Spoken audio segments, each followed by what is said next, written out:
Fathers love everyone and welcome to the Daily Devotional for August the 29th from Finders Keepers, Finders of Truth, Keepers of Faith.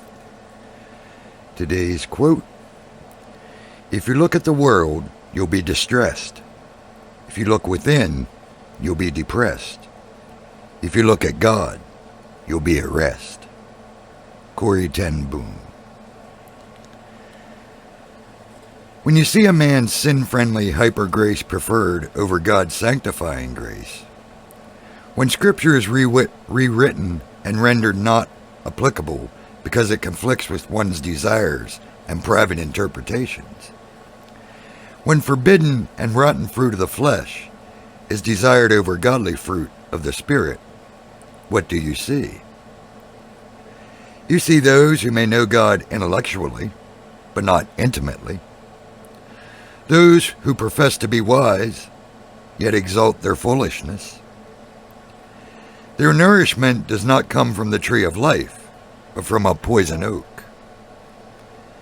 They are not in love with the great shepherd, but are in a love affair with the world.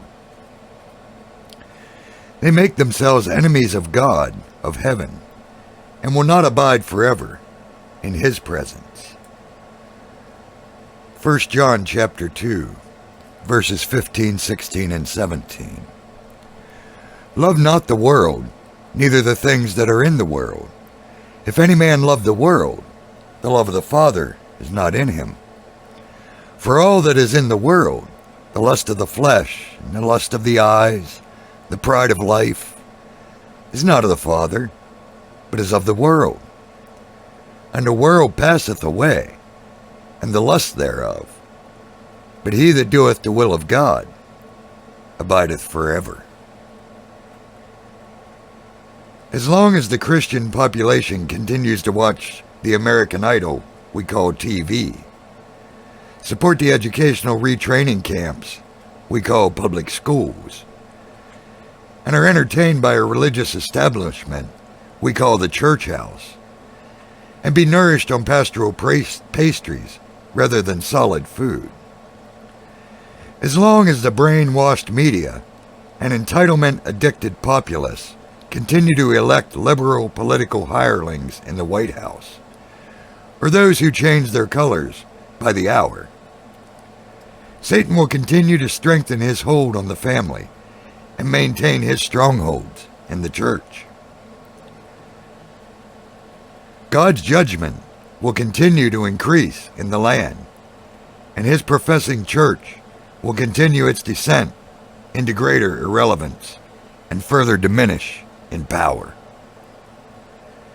Responsibility falls not only on pastoral accountability to God's calling, but also on the congregational stewardship of the gospel, gifts, and blessings of God. Another short devotional. I hope it blesses you. And I hope you remember, don't look to the world. It's just going to cause you distress. And don't look within. It'll just cause you to be depressed. Look to God. Look to the Father, Son, and Spirit. They will give you rest.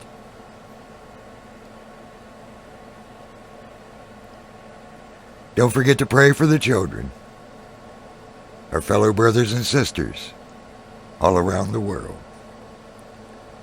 and all those still lost in this darkness, so that they too may someday come to his glorious light. May our Father bless you, keep you, be gracious unto you, and give you peace. I'll see you next time.